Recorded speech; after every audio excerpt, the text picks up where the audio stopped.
Mbola ao ve tsika rehetrarehetra fa vao tsara tarehy ihany no omenareo dia hoe ho an'ny olona sarokenatra. Inona natao mba hialana amin'ny sarokenatra? Voalohany dia todika ny ray aman-dreny malagasy rehetra. Ny fahamenaran'ny ankizy dia miainga avy any amin'ny fitazan'ny ray aman-dreny ny fosotra. Mbola ho hazavaiko amin'ny atsipiriana izay zavatra izay fa ny hatreto aloha resaka hoe menatra no ho hazavaiko. Maninona ny ankizy lasa menatra? Alaina ohatra ity zavatra ity izany vera dia izy izao fa latsaka ilay vera ohatra ny trotroin'ilay zazakely dia latsaka ilay izy dia inona ny ataony dada sy neny avy eo? Tonga dia mivazavaza be dada sy neny avy eo. Fa maninona vakiako tena? Avy tena ity haingana dia voakapoka pa tsy mahazo manao an'io. Amin'ny manaraka mbola apikany makadiny. Zavatra io dia pelipely andro ny pingapinga ohatran'iny. Izay ilay toetran'ny ray aman-dreny. Tadio tsara fa mamotika ny hoavin'ny zanakareo ianareo noho izay toetra ratsy izay. Izany ny atao hoe toetra ratsy. Dia atoroko anareo androany inona izany no tokony atao mba ahatonga an'ilay zanakareo mba hay hanitsy ny diany rehefa ratr'izay. Raha ohatra ka natsipin'ilay zazakely teo ilay izy ka vaky dia ny ataon'ny ray aman-dreny voalohany indrindra manome courage anazy.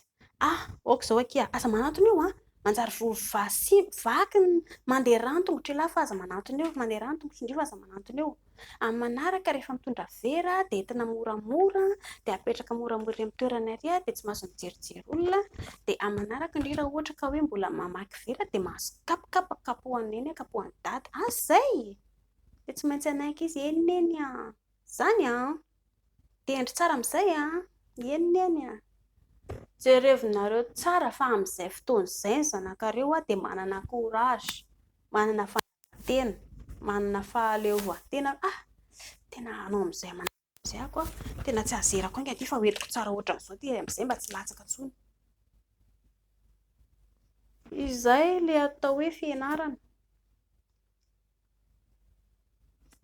Alaina ohatra anankiray ndraiky ohatra rehefa manomboka miala saka ny zanakareo vavy ohatra. Dia misy fety any am-pianarana, ny namany rehetrarehetra mandeha daholo dia izy irery no tsy avelanareo fa tsy maintsy hoe tsy mahazo mandeha.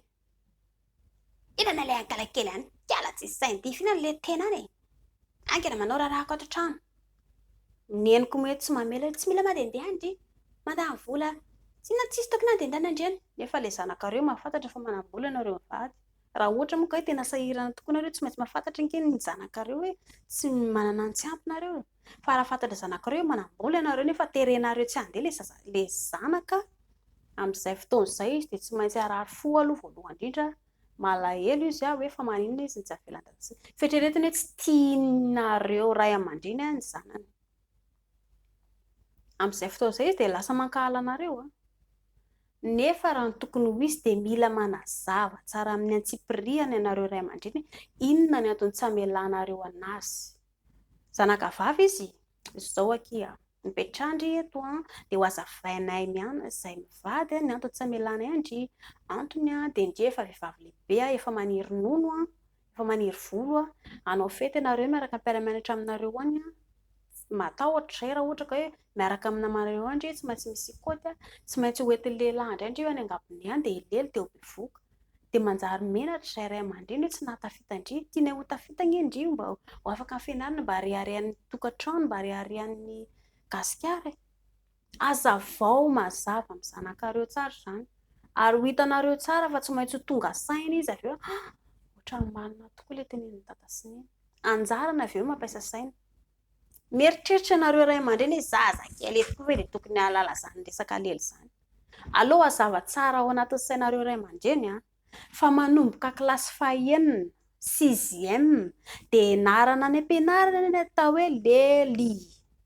Mahazo mandeha makany am-pianarana ianareo tsy haiko raha hoe niditra tany am-pianarana ianareo na tsia fa ianarana any izany. Ny fanisana andro, ny fihaonan-tsirilahy, fihaonan-tsirivavy, ohatra ny ahoana ny fiainan'ny tsirivavy rehefa tafiditra ny fiainan'ny-tsirilahy rehefa ao anatin'ny kibo-tranon-jaza ao. Ianarana any am-pianarana ange izany e. Koa maninona rehefa hazavaina fotsiny rehefa hoe miteny direkta dia lasa menatra ianareo ray aman-dreny.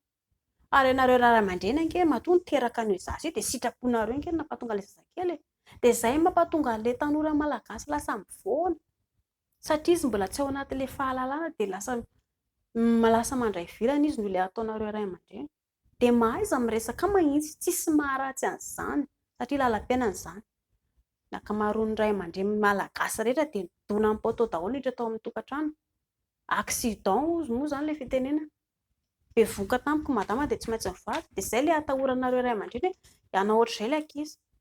Dia mba hisoroana an'izay loza izay dia mba mila tsorina aminazy ny marina. Tsisy maharatsy an'izany fa lalam-piainana izany.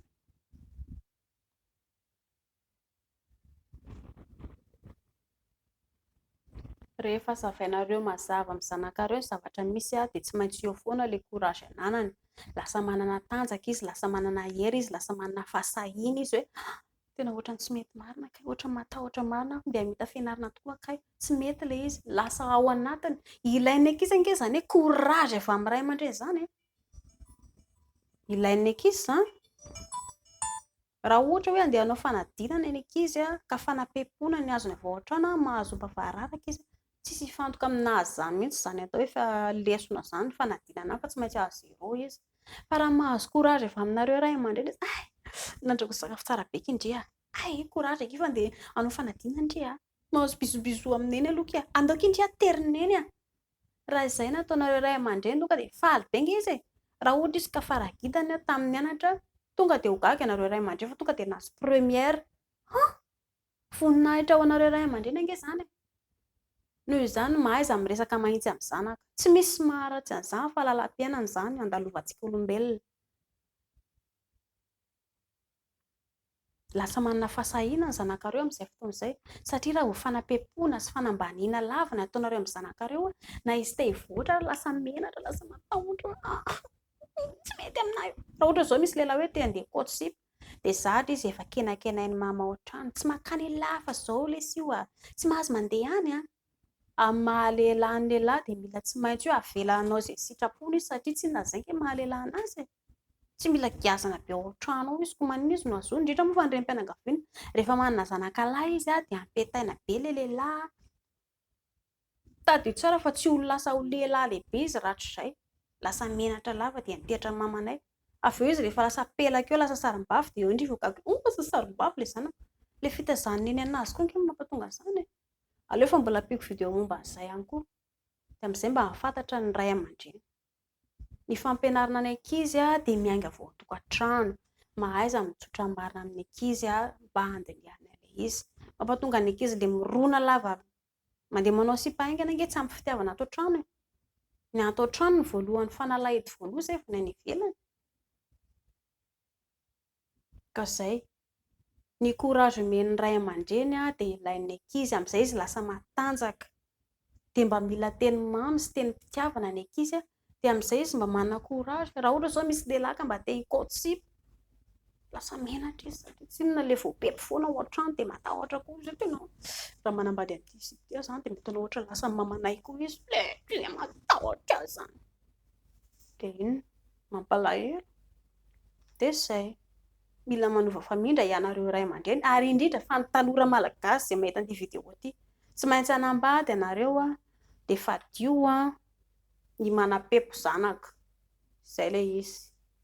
Omeo courage foana ny zanaka na dia hoe tsy nety ara ilay nataony. Afaka manitsy miadana ianareo. Amin'izay izy lasa matanjaka manana fahalalana. Raha ohatra hoe manao zavatra anankiray izy dia hoe tsy mety ho tatena avoaka anazy. Tsy mahay ninina. Mararina ny anaty fony ihany fa tsy hiteny anareo ray aman-dreny. Izay no tenenina izany. Mararina ny anatiny na mitomany anaty mihitsy izy na ratsy izy mihodimodina ary ambadika ary amin'ny efitrano ilany dia any izy mitomany gogogo. Izay anie ilay tsy fahampian'ny fifampiresahan'ny ray aman-dreny zanaka. Nefanareo ray trano ao ihany. Miainga vao tokantrano ny fahombiazana dia ny ray aman-dreny no fitaratra voalohany. Amin'izay afaka tsara ny ianatry ny ankizy rahatrizay izy rehefa manana tokantrano. Ambon'izay koa izy raha ohatra ka hoe tsy miadana ao an-trano. Raha ohatra izy ka te hanana fiainana anaty tokantrano, matahotra sy menatra izy na hoe hiaraka amin'ny vehivavy hafa miaraka aminazy ohatra ilay lehilahy dia menatra izy matahotra. Sao dia tsy tiany. Sao dia izay foana ny ao anatin'ny sainy. dia anareo ray aman-dreny mila manova famindra manomboka androany, manome courage ny zanakareo rehefa latsaka anaty lavaka izy. Dia zay, raha misy fanontaniana apetrao amin'ny commentaire raha ohatra ka hoe tsy tianareo hoe dia apetrao any anatin'ny message privé antsika. Zay va mandram-pianao.